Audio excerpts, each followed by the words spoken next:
कि दोबारा कोई भी काफिर कश्मीर की पाक जमीन पर पांव रखने की जुर्रत नहीं करेगा।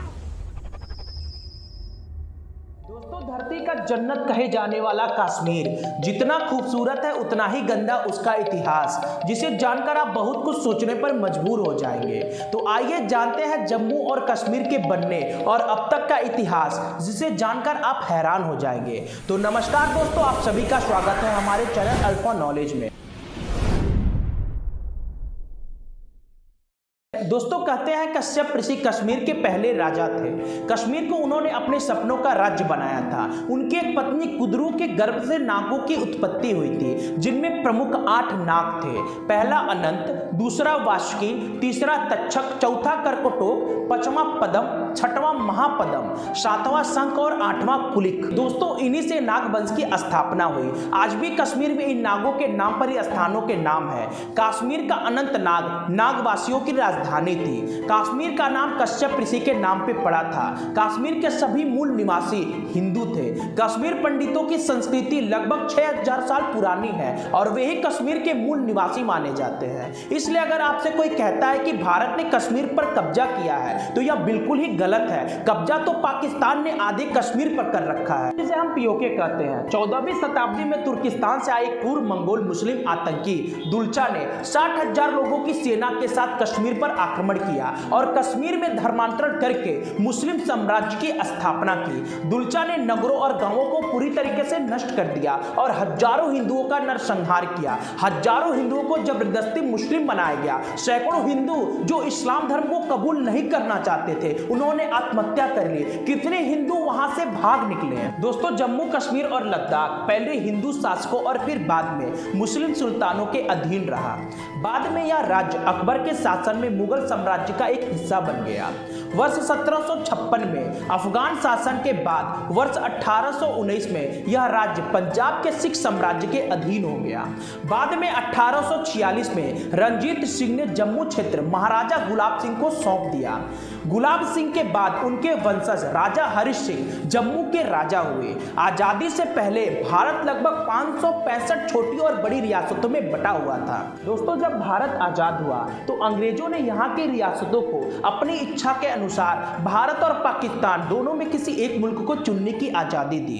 565 रियासतों को एक कर एक पूरा भारत बनाने में सबसे बड़ा योगदान iron man of India Sardar Vallabh भाई पटेल का था। 15 अगस्त 1947 तक हैदराबाद, कश्मीर और जूनागढ़ को छोड़कर शेष भारतीय रियासतें भारत संघ में सम्मिलित हो चुकी थी, जो भारतीय इतिहास की एक बड़ी उपलब्धि थी। दोस्तों, जब जूनागढ़ के नवाब के विरुद्ध वहां की प्रजा ने विद्रोह कर दिया तो वह नवाब भागकर पाकिस्तान चला गया। जब हैदराबाद के निजाम ने भारत में विलय करने का प्रस्ताव अस्वीकार कर दिया तो सरदार पटेल ने वहां सेना भेजकर निजाम का आत्मसमर्पण करा लिया। निसंदेह सरदार पटेल द्वारा यह 565 रियासतों का एकीकरण विश्व इतिहास का एक आश्चर्य था, जो पूरा विश्व सरदार पटेल के जबरदस्त हौसले का आश्चर्यचकित रहकर तमाशा देख रहा था। लेकिन एक राज्य अभी भी बाकी था जो ना तो हिंदुस्तान में मिलना चाहता था ना ही पाकिस्तान में। वह राज्य था जम्मू कश्मीर। दोस्तों, राजा हरि सिंह से सरदार पटेल कई दफे बात करने की कोशिश की, लेकिन राजा हरि सिंह अपना एक अलग देश चाहते थे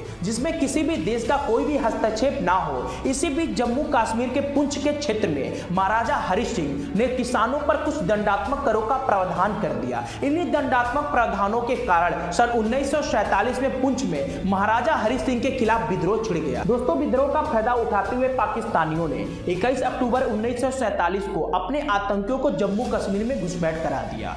24 अक्टूबर 1947 में घुसपैठियों ने लगभग पूरे पुंछ जिले में अपना नियंत्रण कर लिया। पाकिस्तानी आतंकियों ने मुजफ्फराबाद और बारामूला के कस्बों पर कब्जा कर लिया था और राज्य की राजधानी श्रीनगर के उत्तर और पश्चिम में लगभग 20 मील के करीब तक पहुंच गए थे। हरि सिंह को यह लगा कि अब ये विद्रोही आतंकियों को मेरी सेना संभाल नहीं पाएगी। तब राजा हरि सिंह ने भारत से सैन्य सहायता मांगी, लेकिन सरदार पटेल ने इस शर्त पर सैन्य सहायता प्रदान करने की हामी भरी कि महाराजा हरि सिंह को इंस्ट्रूमेंट ऑफ एक्सेशन पर हस्ताक्षर करना होगा। इंस्ट्रूमेंट ऑफ एक्सेशन के अनुसार विदेशी मामले, संचार और रक्षा संबंधित अधिकारों के सारे नियंत्रण भारत सरकार के पास हो जाएंगे। राजा हरि सिंह ने इंस्ट्रूमेंट ऑफ एक्सेशन पर हस्ताक्षर किए और करार के मुताबिक जम्मू कश्मीर की रक्षा, विदेशी मामले और संचार नियंत्रण भारत सरकार को सौंप दिया। दोस्तों, राजा हरि सिंह ने इसमें कुछ शर्तें रखी, जैसे कि केंद्र सरकार के ज्यादातर कानून वहां पर लागू नहीं होंगे, संपत्तियां खरीदने का अधिकार और नागरिकता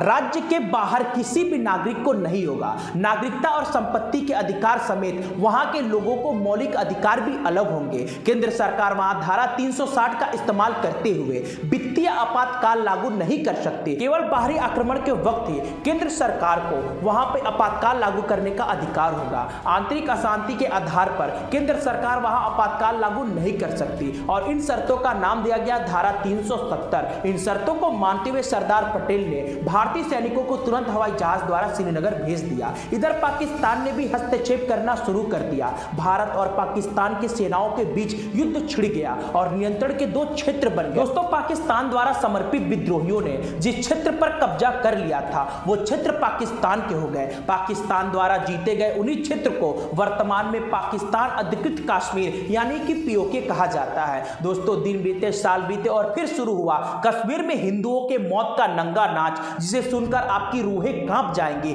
जनवरी का महीना पूरे दुनिया में एक नए साल के लिए एक नया उम्मीद लेकर आता है, लेकिन कश्मीरी पंडितों के लिए यह महीना दुख, दर्द और निराशा से भरा है। दोस्तों, 19 जनवरी उस त्रासदी का प्रतीक है जो कश्मीर में 1990 में घटित हुआ। जिहादी इस्लामी कश्मीरी ताकतों ने कश्मीर पंडितों पर ऐसा कहर ढाया कि उनके लिए सिर्फ 3 ही विकल्प बचे थे, या तो धर्म बदलो, या तो मरो, या तो फिर पलायन करो। आतंकियों ने सैकड़ों कश्मीरी पंडितों को मौत के घाट उतार दिया, कई महिलाओं के साथ सामूहिक दुष्कर्म किया और उनकी हत्या कर दी। इन दिनों कितने ही लोगों के आए दिन अपहरण कर मारपीट की जाती थी। पंडितों के घरों पर पत्थरबाजी, मंदिरों पर हमले लगातार हो रहे थे। घाटी में उस समय कश्मीरी पंडितों की मदद के लिए कोई नहीं था, ना तो पुलिस, ना तो प्रशासन, ना तो कोई नेता और ना ही कोई मानव अधिकार के लोग। उस समय हालात इतने खराब थे कि अस्पताल में भी समुदाय के लोग के साथ भेदभाव हो रहा था। सड़कों पर चलना भी मुश्किल हो गया था। कश्मीरी पंडितों के साथ सड़क से लेकर स्कूल, कॉलेज और दफ्तर तक प्रताड़ना हो रही थी।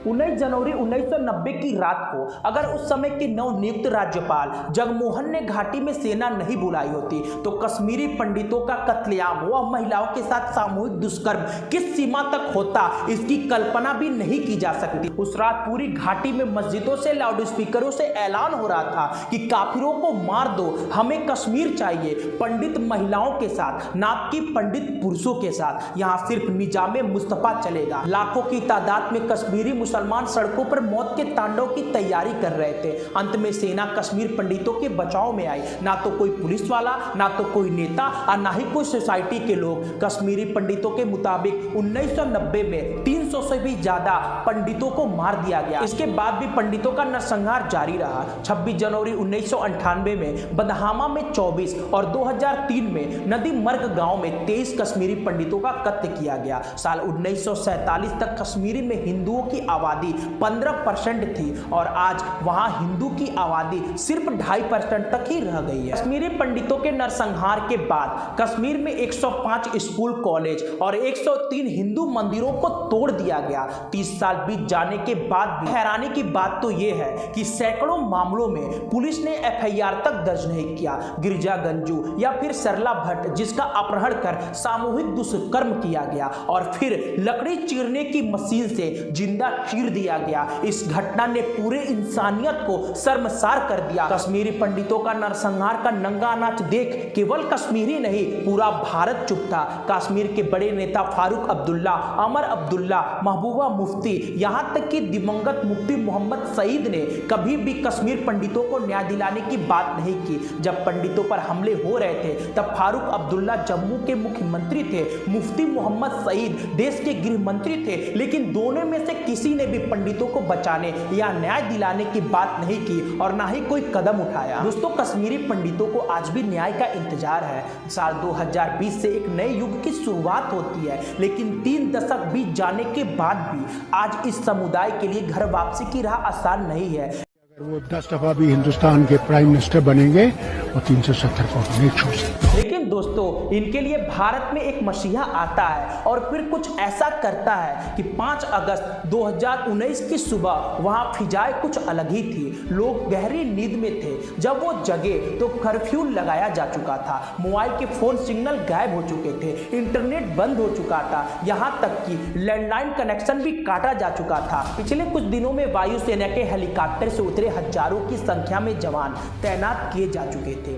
देश का अभिन्न कश्मीर 3 बड़े बदलावों का साक्षी हो रहा था। धारा 370 का निष्क्रिय किया जाना, किसी भी राज्य का केंद्र शासित प्रदेश में बदलना और लद्दाख के रूप में उसका विभाजन होना। आजादी के 72वें महोत्सव में कुछ ही दिन बचे थे, तब देश में हर जगह बड़ी शान से तिरंगा लहराया जाना था। लेकिन जम्मू कश्मीर में इस शान के लाल रंग के एक और झंडे की भागीदारी हुआ करती थी। हालांकि वह झंडा भी संवैधानिक था, पर उस तारीख के बाद ना तो वह झंडा संवैधानिक रह गया और ना ही प्रासंगिक, बस रह गया तो अपना राष्ट्रीय ध्वज, अपना तिरंगा। कश्मीर के बारे में वहां के लोग कहते हैं, गर फिरदौस वर रूहे जमी अस्त अमी हस्तो अमी हस्तो अमी हस्त, यानी कि धरती पर अगर कहीं स्वर्ग है तो यही है, बस यही है। तारीख के बाद भी इसकी प्राकृतिक स्थिति तो वही रही, लेकिन धारा 370 हटने के बाद अंधेरे के साए में रहने वाला धरती का स्वर्ग अब वाकई में धरती का जन्नत बन गया है।